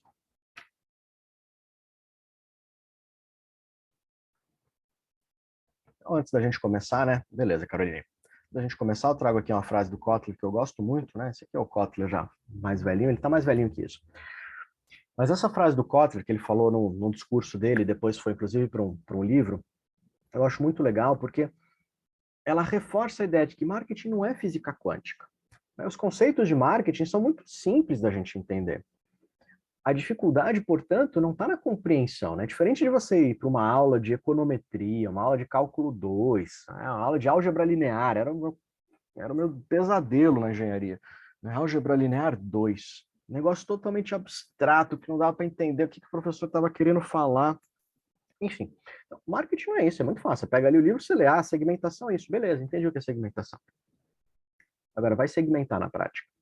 E vai amarrar, vai criar um alinhamento da segmentação com posicionamento, com com desenvolvimento de produto, com toda a sua comunicação, aí é que o bicho pega. Eu consegui entender o impacto de cada decisão, eu consegui entender a relevância de cada decisão no meu composto de marketing, é realmente o desafio. Então, essa ideia de que para você dominar marketing vai levar muito tempo, e realmente leva, gente. Tem gente que às vezes dá um pouco de sorte, tem gente que às vezes enxerga, tem uma capacidade superior, enxerga já e mapeia o contexto do ambiente de marketing com mais facilidade. Mas não é normalmente o padrão. Tá vazando aqui um pouquinho. Mas vamos lá, vamos então falar um pouquinho dos conceitos. A gente ainda tem, até que era essa aula 10h10, tá bom. Vamos lá, vamos falar um pouquinho dos conceitos. Começar aqui do básico do básico. Vocês viram isso aqui, provavelmente em alguma disciplina de fundamentos, teoria geral da administração, algo do tipo. É um sisteminha da administração, é um sisteminha das organizações, que reforça que a gente tem sempre essa questão orgânica de entradas e saídas. Eu tenho os insumos, que vão alimentar a organização, e eu tenho as saídas, que são os produtos. Marketing não cuida, normalmente, aqui dessas entradas, eu posso até palpitar sobre questões de relacionamento, mas aqui é um pessoal de compras que vai cuidar disso, um pessoal de logística que vai cuidar disso, não importa se são bens, insumos tangíveis ou intangíveis. Dentro da organização, eu tenho um monte de pessoas, um monte de máquinas, um monte de processos que estão tentando transformar esses insumos em algo com mais valor agregado. E essa agregação de valor, gente, pode ser simplesmente fracionar, embalar e etiquetar. Então, eu compro lá do agricultor uma saca de café, eu pego aquela saca lá de 50 quilos e eu separo em pacotinhos menorzinhos e embalo. Posso fazer mais coisa? Posso torrar, posso moer, posso fazer cápsula, enfim. A complexidade do seu processo produtivo é você que vai definir, até onde você vai nessa sequência toda. Mas, enfim, é um conjunto de atividades aqui. E essas atividades, portanto, vão colocar bens e serviços, ou seja, produtos, à disposição do mercado. Ou seja, marketing está aqui dentro. Marketing, como definição mais simples, já falei isso, é uma atividade administrativa. Ponto. É uma atividade administrativa, gente, que vai tentar perpetuar essa setinha e essa setinha, que são que formam o que se chama o sistema de marketing. Deixa eu avançar aqui, depois eu volto para esse. Isso é o sistema de marketing. De um lado, a empresa, que é o que se chama entidade ofertante, e do outro lado, o mercado, que é o que se chama entidade recebedora. Via de regra, a empresa coloca à disposição do mercado um bem ou um serviço, um produto, e via de regra o mercado devolve para a empresa, nesse processo de troca, grana. Eu pago. Pago o quê? O preço, aquele valor que está na etiqueta, aquela quantidade monetária que está na etiqueta. Isso é o sistema de marketing. Onde marketing atua? Em tudo aqui. Então, profissional de marketing, de alguma forma, ele atua em qualquer uma dessas dimensões. Seja na questão das informações, dados, pesquisa, coleta, análise, insight. Aí, de novo, você fala, pô, Falcão, mas na minha empresa não tem uma área de sistema de informação. Ok, mas talvez tenha uma área de pesquisa, talvez tenha uma área de BI, talvez tenha uma área de Consumer Insights, talvez tenha uma área de, sei lá, o que, não é em inglês, é em português, inteligência, não importa. Essa área se desgarrou. E isso é muito normal, tá? Via de regra, a área de TI abraçou isso. Então, os caras são bons para desenvolver, para programar, e aí eles meio que dominaram esse pedaço. O que é ruim, tá? Porque eles são bons para programar, mas muitas vezes não são bons de entender negócio. Por isso que surge a figura do cientista de dados mais recentemente, tá? Que é uma pessoa que faz essa ponte, Você tem essa, perdi a palavra, intersecção entre a capacidade de programar, de entender de estatística e entender de business, de negócio. Então, marketing pode estar aqui. Marketing pode estar especificamente em análise do mercado. Então, você é um especialista em consumidor. Você é um especialista num segmento. McDonald's faz isso, gente, principalmente nos Estados Unidos. Você tem especialistas dos consumidores hispânicos. A marca vai só estudar consumidor hispânico. E a comunicação é feita direcionada para os hispânicos, para os latinos. Você tem uma outra área que é focada nos consumidores negros. Você tem uma outra área que é focada nos consumidores asiáticos. Olha que loucura, estamos falando de uma rede de fast food. Mas os caras têm um processo analítico, um processo de compreensão desses perfis extremamente sofisticado. Não é à toa que o McDonald's vendendo é gostoso, mas vendendo trash food, ele vem se perpetuando, né, já há bastante tempo aí, com bastante sucesso, crescendo. Os caras são bons. Então, o profissional de marketing pode estar aqui, pode estar aqui, pode estar em qualquer uma dessas áreas aqui, e pode estar aqui em comunicação. Via de regra, quem está em comunicação é um cara que estudou comunicação, né? Comunicação social. Às vezes é uma pessoa que estudou jornalismo, mas muitas vezes é uma pessoa que estudou propaganda e marketing, publicidade. Tá? Mas, de novo, isso é o sistema de marketing. Então, eu preciso entender que marketing é uma atividade administrativa bastante complexa e bastante robusta. E que, portanto, gente, não pode ser associada de forma míope e limitada a só os 4 Ps. Recado importante: marketing não é sinônimo de comunicação. Marketing não é sinônimo de 4 Ps. Seria mais ou menos a mesma coisa que eu dizer que um marceneiro é sinônimo de serrote, que um pedreiro é sinônimo de marreta.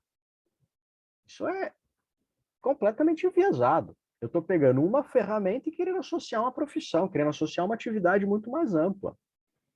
Os 4 Ps, gente, são basicamente as 4 ferramentas que estão ali na caixinha do profissional de marketing. Né? O que eu vou fazer? A hora que eu defino o meu segmento, eu defino o meu posicionamento, o que eu vou manipular como área de marketing? Os 4 Ps. Você fala, não, mas e branding, professor? Sim, branding está aqui na área de comunicação. E branding está aqui na área de produto. Então, eu defino todas as coisas, e normalmente não sou eu, profissional de marketing, que defino, né? É a cúpula da empresa que define, são decisões realmente estratégicas, e aí na hora que chega na área de marketing, o profissional de marketing vai ajustar isso. Ó, precisamos vender mais. Tá bom, como é que você vende mais? Você pode baixar preço, você pode baixar preço direto, você pode fazer uma promoção pontual, você pode intensificar a sua comunicação, você pode colocar mais canais de distribuição, né? Ampliar a sua capilaridade. O que vai funcionar? Não sei. Será que seu mercado é sensível a preço? Né? Será que a elasticidade de preço é grande no seu mercado? Não sei, podemos fazer um teste. A gente estuda lá em economia, vocês já devem ter estudado em economia. Elasticidade de preço da demanda. Você aprende a calcular lá quanto que varia se você aumentar ou baixar em R$1. Mas e na prática, como é que você faz isso? De modo geral, você não tem aqueles dados. Então tem que ser meio que tentativa e erro. Você faz uma promoção. Promoção por tempo limitado, 10% de desconto nesse produto aqui. Quero vender essa canetinha verde agora. Vamos ver se vão comprar mais. 10% de desconto nela. E deixa ali um mês. E analisa. Beleza. Espera passar alguns meses, faz de novo essa promoção. Faz 2, talvez 3 vezes essa promoção e vê. Historicamente, eu vendia 100 unidades. Dei 10% de desconto. Vendi 105 unidades. Não valeu a pena. 10% de desconto para vender 5% a mais? Esquece. Estou me ferrando. Ou seja, o meu mercado não é suficientemente sensível a preço. Pelo menos, não nesses testes que eu fiz. Que são os testes que eu consigo fazer no varejo, de modo geral. Então, não vou mexer em preço. Já percebi que muda muito pouco o preço. Então, para eu vender mais, de repente, eu preciso fazer mais comunicação. As pessoas não sabem que eu existo. Anda pelo seu bairro, faz uma pesquisa. Você conhece meu pet shop? Você já ouviu falar no pet shop? Você tem bicho de estimação? Você usa pet shop por aqui? Você leva ou você pede serviço de leve e traz? Faz uma pesquisinha. Putz, olha só, um monte de gente tem cachorro, um monte de gente usa o pet shop do bairro, mas não usa o meu. Não usa porque não conhece. Pronto, vamos intensificar a comunicação. Vamos montar aqui um evento para juntar os cachorros passeando pelo bairro. Vou colocar um palhaço com perna de pau na porta do meu estabelecimento. Vou distribuir folheto à torta e à direita, com desconto. Vou fazer parceria com a pizzaria. Junto com a pizza vai lá um folheto com primeiro banho de graça para os cachorros virem aqui. Então, de novo, os 4 Ps são ferramentas que eu tenho à disposição para eu conseguir tentar atingir os resultados que eu quero, para eu ir manipulando o meu composto de marketing e chegar mais perto. Mas os 4 Ps, eles precisam ser decididos a partir de outras decisões, pessoal. E essa imagem aqui é piegas, né? Ela é clichê, eu falo isso todo semestre, mas eu não acho uma imagem para fazer uma analogia melhor. Os 4 Ps estão aqui em cima. A superfície do oceano, isso aqui é o mercado, o consumidor está vendo isso aqui. Ele ouviu falar de mim em algum lugar, ele sabe que a minha loja está ali no endereço X, que o meu produto é o Y e que eu cobro um preço Z. 4 Ps. Só que para esses 4Ps funcionarem, né, para que isso que se chama composto de marketing funcionar, eu preciso dessa maçaroca toda, sustentando. Essa maçaroca toda é o que a gente chama de atividades ocultas, pessoal, que a gente esquece que existem. Né? E o consumidor, de modo geral, o leigo, não sabe que existe. Por isso que associa marketing só à comunicação, porque é o que ele está vendo. Mas o que são essas atividades ocultas? Vejam, eu acho que essa imagem aqui, velha, e eu gosto justamente por ela ser velha, ela ela nos permite entender isso um pouquinho. O profissional de marketing ele é mais ou menos o produtor de um filme, gente. Por quê? Porque no backstage, né, quando eu estou lá dentro da minha fábrica, dentro do meu escritório, eu vou ter um ambiente feio, eu vou ter um fundo lá infinito, mal feito, às vezes preso aqui com os prendedores de roupa, com os grampos, né, eu vou ter escada, eu vou ter uns cabos de aço improvisados, enfim, eu vou ter uns equipamentos horrorosos, barulho, mas faz parte, eu estou ali produzindo o quê? Valor para o cliente. Aí eu pego esse produto e eu coloco na sala de cinema. E quando está na sala de cinema, o consumidor, ele não pensa e ele não quer pensar em como foi produzido. Ele não se dá conta, ele sabe, mas ele não se dá conta que são atores interpretando, seguindo um script. E a gente chora quando o mocinho morre. A gente fica feliz quando o casal se abraça, termina junto, se beija. A gente fica angustiado quando aquele personagem ridículo de máscara tá perseguindo alguém com uma faca na mão e aquela mocinha, coitada, não consegue fugir e a gente fica ali tenso. Isso é o que o profissional de marketing quer fazer. Gente, qualquer pessoa que gosta de cinema é isso, né? Tá lá o James Bond sendo perseguido, explode. Gente, a gente chora, a gente fica com medo, a gente fica com angústia, a gente tem pesadelo. Isso é o que eu quero fazer com o profissional de marketing. Na hora que você, consumidor, chega no supermercado, chega no varejo, chega na minha loja, eu quero que você se encante com aquela peça maravilhosa, com aqueles cheiros agradáveis. Eu não quero que você pense em como foi produzido, como foi transportado, como foi remunerado, como foi planejado. Não, não. Eu só quero que você se encante com o meu negócio. Para isso, precisa ter essas atividades. E a primeira e mais complexa de todas, gente, é justamente a questão dos dados. Vocês devem ter estudado o sistema de informação de marketing, modelo do Kotler, 4 subsistemas, 4 caixinhas: pesquisa, inteligência, banco de dados internos e cruzamento dos dados, ou suporte à tomada de decisão. Isso tudo com dados atuais, relevantes, confiáveis, né, na quantidade certa. E aí essa história de que, porque agora o Big Data resolveu todos os problemas do mundo. Resolveu nada. A gente continua com um monte de problema por aí, um monte de empresa não sabe nem por onde começar. Estão desesperados atrás de gente que entendam realmente de Python, que entendam de Hadoop, que entendam de negócios, né, que sejam minimamente criativas. Continua, né? Enfim. Mas dados, gente, dados. Você fala, como eu não tenho grana, minha empresa é pequenininha, estou planejando aqui uma startupzinha, como é que eu faço? Ué, o bom e velho papel e caneta, gente, é tecnologia suficiente para você começar. Vai tomando nota. Quem são seus clientes, o que está funcionando, o que não está funcionando. Migra depois para um Google Sheets, ferramenta de graça, coloca ali. Se não tem grana para comprar uma versão oficial do Excel, não tem problema, usa do Google. Então essa história de que, eu não consigo, consegue. Você vai fazer muito rudimentar, você não entende de análise multivariada, não tem problema, você vai trabalhando só com mais, com menos, com vezes. E aí você percebe que nas quartas-feiras você vende muito mais do que na terça. Aí você vai tentar estudar, por que na terça eu vendo menos? Você vai perceber que final de mês você tende a vender menos do que no começo do mês. Você vai estudar isso. E aí você pensa em como fazer promoções específicas para alavancar suas vendas. Ou seja, eu trabalho os dados, gente, porque eu quero entender comportamento. Comportamento do meu consumidor e comportamento dos meus concorrentes. Ou seja, eu quero entender como que as variáveis estão variando no meu ambiente. E é literalmente isso, é redundante. As variáveis variam. Aumentar o preço no começo do mês, no final... Às vezes pode ser, João Pedro. Se o seu consumidor não se sentir desconfortável e não sacar, você trabalha com preço mais alto, no final... na verdade você nem aumenta o preço, você trabalha com preço mais elevado e no final do mês você faz promoção. É exatamente essa mesma estratégia, mas o consumidor ele se sente ganhando, porque você está dando promoção e não subindo o preço. Então, promoção por tempo ilimitado. E você sempre faz ali durante 3 dias perto do final do mês. Sei lá, do dia 22 até o dia 26 você faz uma promoção. É possível que você molde o comportamento do consumidor para ele só comprar ali? De alguns, sim. Mas vai ter um monte de gente que vai continuar comprando no começo do mês. Professor, esse lance de dados é muito louco, né? Tem algumas empresas que falam que é data-driven, Uhum. enfim.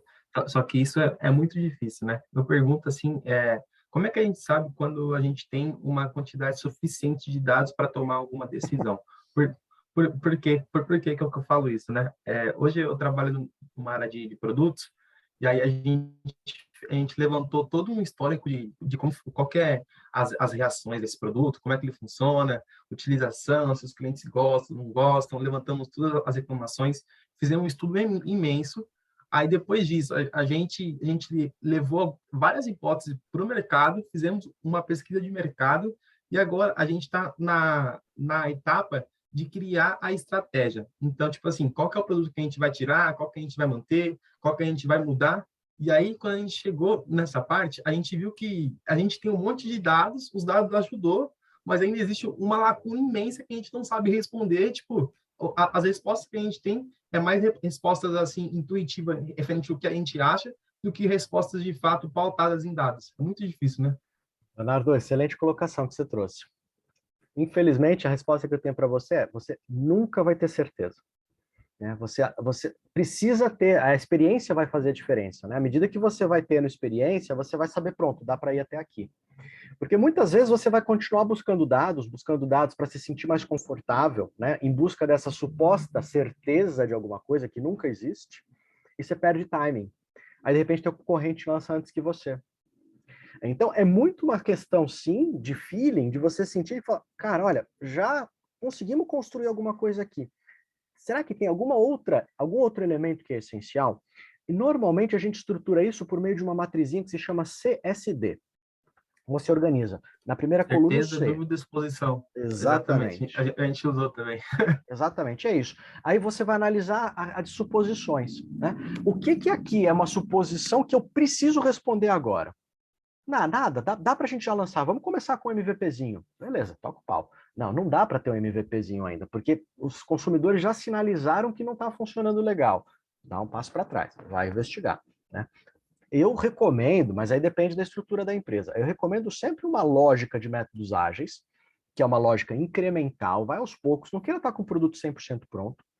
É uma lógica que traz o consumidor para perto de você, para você testar, né? Você vai ouvindo a opinião do consumidor e para você co-criar, você absorve essas sugestões do consumidor. Tá? Então, não dá para fugir muito disso. E, de novo, certeza absoluta a gente só vai ter quando a gente conseguir inventar uma bola de cristal. Porque você se cerca, e de repente você lança, e aí um consumidor vem e fala, porra, mas isso aqui não tá legal. Você fala, nossa, como é que a gente não pensou nisso? Cara, não pensou porque é impossível pensar em tudo. Agora, o que você falou é muito verdade. Tem empresa que se vende como data-driven aí, e não tem nada de data-driven. O que ela tem é um monte de software que ela contratou, de repente ela tem até alguns cientistas de dados, que às vezes são os nojentos, C de casa, S de sapo, D de dado. CSD, Emerson. Tá? Ah, tá presente, né, meu cara? Tá ouvindo aí, muito bom. Então tem empresa que quer vender de nada. Tem empresa que quer vender essa ideia de que eu sou o bonzão, né? Já estamos trabalhando com Big Data, com social listening e o caramba 4, e no fundo a empresa está mais perdida que cego em tiroteio. E essa é a grande verdade, meus caros, minhas caras, né? Muitas empresas estão extremamente perdidas, e é normal. A gente está tentando entender esse novo mundo maluco, nessa velocidade doida. Não tem receita de bolo. Qual que é o caminho certo? Não sei. E na hora que eu digo que eu vou, então, para Praia Grande, vai ter um monte de gente que vai jogar pedra em mim, falando, cara, que Praia Grande o quê? Você tinha que ir para o litoral norte. Que Praia Grande o quê? Nem litoral norte, você tinha que ir para o Tahiti. Gente, eu tenho que ter consciência das minhas limitações, dos recursos e dos meus objetivos.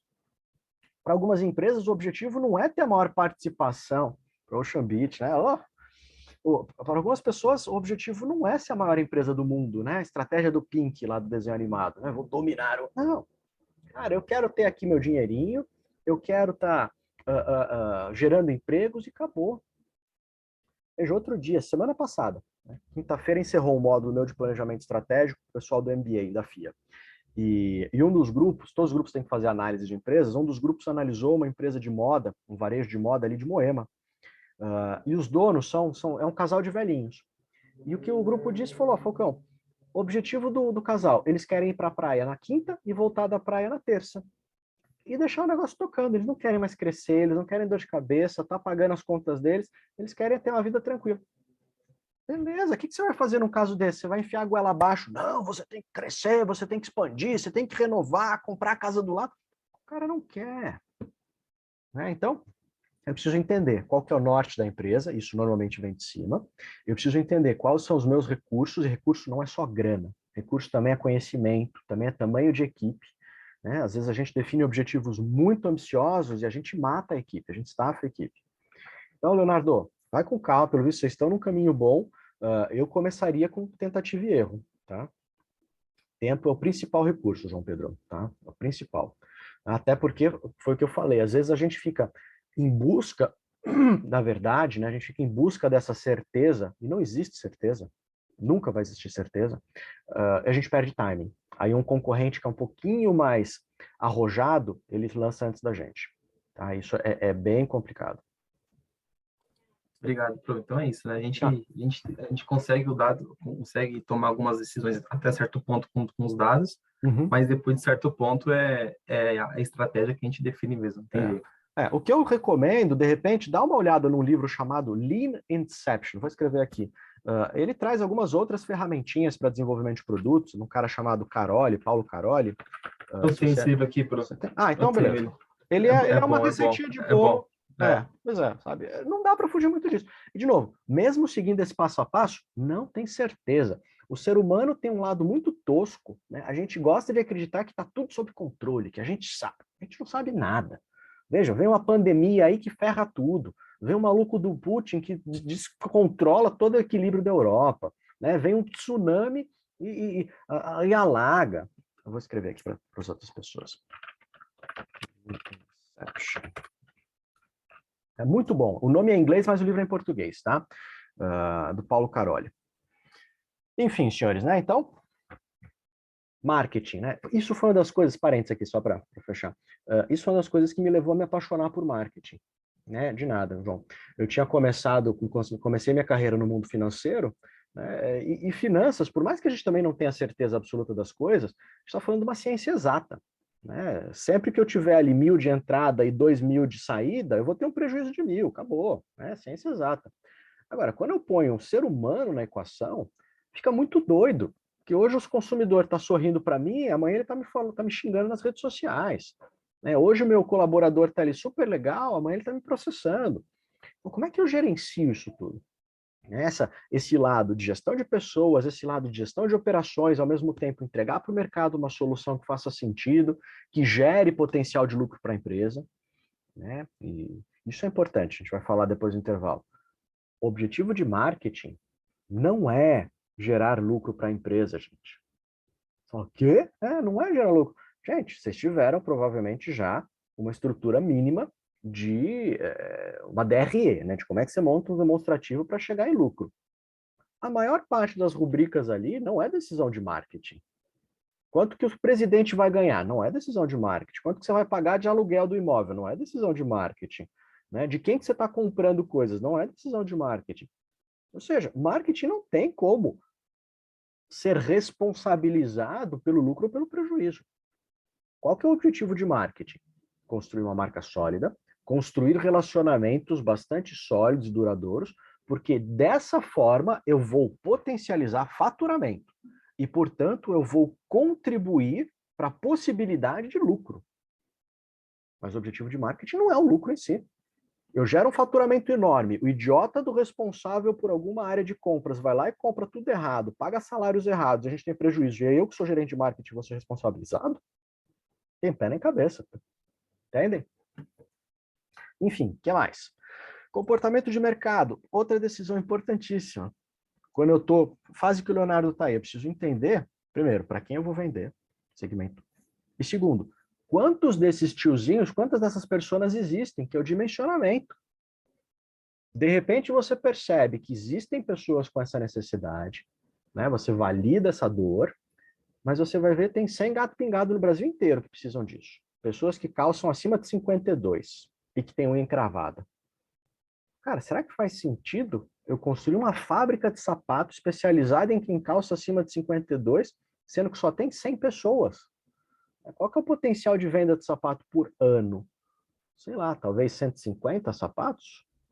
Talvez, se cada um comprar 2 sapatos por ano, 200 sapatos por ano, 52 sapatos por ano, talvez seja, cara, né? Metade, né? Pode ser. Ah, para cada um? Quem dera, né? Quem dera. Enfim. Não, você vende um sapato por semana. É um só. Ah, entendi. Então. Aí, como é que você vai pagar a tua estrutura de custo? Como é que você vai viver vendendo um sapato por semana? Ou seja, tem dor? Tem. Tem mercado? Tem. Tem mercado do tamanho que viabiliza. A palavra-chave aqui é viabilidade econômica. Tem viabilidade econômica? Não. Falcão, mas isso o marketing que faz? Vejam, isso aqui normalmente está sobre o braço de finanças. Mas finanças precisa de informações de mercado. E normalmente quem tem essas informações é o cara de marketing. E se você está numa empresa pequenininha, eu recomendo que você faça. O cara de finanças provavelmente não vai fazer isso. Vai falar, a responsabilidade de mercado é tua. Você que é de marketing, você que tem que entender de consumidor. Então, juntei informações para entender comportamento, entender tamanho de mercado. A última coisa que eu preciso entender é como é que eu vou me posicionar. Eu vou falar do boto rosa, eu vou falar de sustentabilidade, eu vou falar de transparência, eu vou falar de time de futebol, eu vou falar de política, eu vou ser uma marca cara, sofisticada, exclusiva, vou ser uma marca mais massificada. Qual é o posicionamento que eu quero? Como é que eu quero que o mercado me enxergue? Todas as decisões estratégicas, muito aqui vem da cúpula da empresa, não está na gerência de marketing, está acima disso, está na presidência de marketing, ou depende da estrutura da empresa. A hora que eu entendi isso tudo, galera, aí vem os 4 P's. A maior parte das empresas inverte. Sai desenvolvendo produto, porque eu descobri uma receita de trufa aqui que é maravilhosa, agora a gente vai voltar para o presencial, então vou sair fazendo trufa para vender na FECAP para me ajudar a pagar a mensalidade. Ok, primeiro, pode vender na FECAP? Ah, não sei. Quantos alunos tem a FECAP? Não sei. Os alunos da FECAP gostam de trufa? Ah, não sei. Tem concorrência lá dentro? Ah, não sei. Gente, você não sabe nada. Como é que você definiu que você vai ficar rico vendendo trufa? Não pode, João. Quer dizer, não podia, João Pedro. Desculpa, não podia, tá? Teve grupo até que brigou na época com o Taiguara, porque primeiro podia, aí incomodou a gente tem as lanchonetes lá, né, elas passam pro... tranquilo. As lanchonetes que passam por um processo de... uma espécie de um edital, né, uma espécie de um... Nossa, perdi a palavra. Como é que faz quando você faz um edital e você faz um... Enfim, para qualquer um entrar. E aí a dona... Desculpa? Um processo seletivo. É um processo seletivo, exatamente. Né? E aí a dona da lanchonete na época ficou bem brava, aí foram reclamar. Enfim, aí os alunos acabaram sendo proibidos de vender. E teve briga com o Taiguara na época para tentar convencer que tinha que ter liberdade para vender as coisas, mas não conseguiram. Né? Então não sei agora na volta como vai ser, mas eu acredito que dentro seja proibido. Tá? Se você montar uma barraquinha do lado de fora, teoricamente pode. Tá? Mas enfim, voltando aqui. Então, o correto, gente, é entender que no fundo, os 4 P's não são nenhuma decisão. Os 4 P's, eles são uma consequência de um bom processo analítico que antecede os 4 P's. Como assim? Eu fui lá e analisei, e eu descobri que existe uma Dona Maria. E eu gostei dessa Dona Maria para ela ser minha cliente. Defini esse perfil como meu mercado-alvo. Eu vou investigar com mais profundidade a Dona Maria. Vou realmente definir a persona dela, vou saber que tipo de produto ela quer, vou descobrir que ela é vegana, então a minha trufa não pode ser qualquer trufa. Eu vou descobrir que ela é alérgica a nozes, então a minha trufa não pode ser qualquer trufa, não pode ter nenhum rastro de nozes. Eu vou descobrir que ela é extremamente muquirana, ela não vai pagar mais do que R$ 2,50 na trufa. E eu vou descobrir que também ela não quer andar muito. Ela compra trufa ali pertinho da casa dela, seja na vendinha, seja onde for. Gente, se eu quero vender para a Dona Maria, eu já sei o que eu tenho que fazer. Eu já sei preço, eu já sei canal e eu já sei produto. Posso, de repente, trabalhar um pouco mais a comunicação, ser mais criativo. Mas eu também sei que a Dona Maria adora ouvir rádio, ela passa o dia inteiro ouvindo rádio. Não lê jornal, não tem rede social, não acessa internet e às vezes vê televisão. Eu vou criar um canal no TikTok para falar com a Dona Maria? Eu vou gastar tubos de dinheiro no YouTube para falar com a Dona Maria? Eu vou gastar tubos de dinheiro para aparecer no Big Brother para falar com a Dona Maria? Não vou. Eu vou comprar spot de rádio no horário que eu sei que ela está ali ouvindo. Ou seja, não é exatamente uma decisão, né? É uma consequência de algo que eu decidi antes. Tá? Então, os 4Ps, eles precisam ser entendidos que eles são consequência das suas decisões de segmentação e de posicionamento, que são justamente as suas decisões estratégicas. Marketing raiz, gente, é decisão de mercado e, na sequência, é decisão de produto. Preço, comunicação e distribuição são acessórios. Acessórios para viabilizar aquele objetivo que você quer alcançar. Beleza, gente? Tranquilo até aqui? Ah, acabei estourando, não tinha visto o horário aqui. Então, beleza, vamos fazer um intervalinho. A gente volta... Como é que é o nosso horário aqui? Deixa eu passar aqui, depois eu volto para esses outros. 10h30 a gente volta. Até já, pessoal. Eu vou fechar essa sessão e eu abro depois outra sessão, tá bom? Para a gente ficar com a frequência aí de todo mundo entrando e saindo. Até mais, gente. Bom café aí.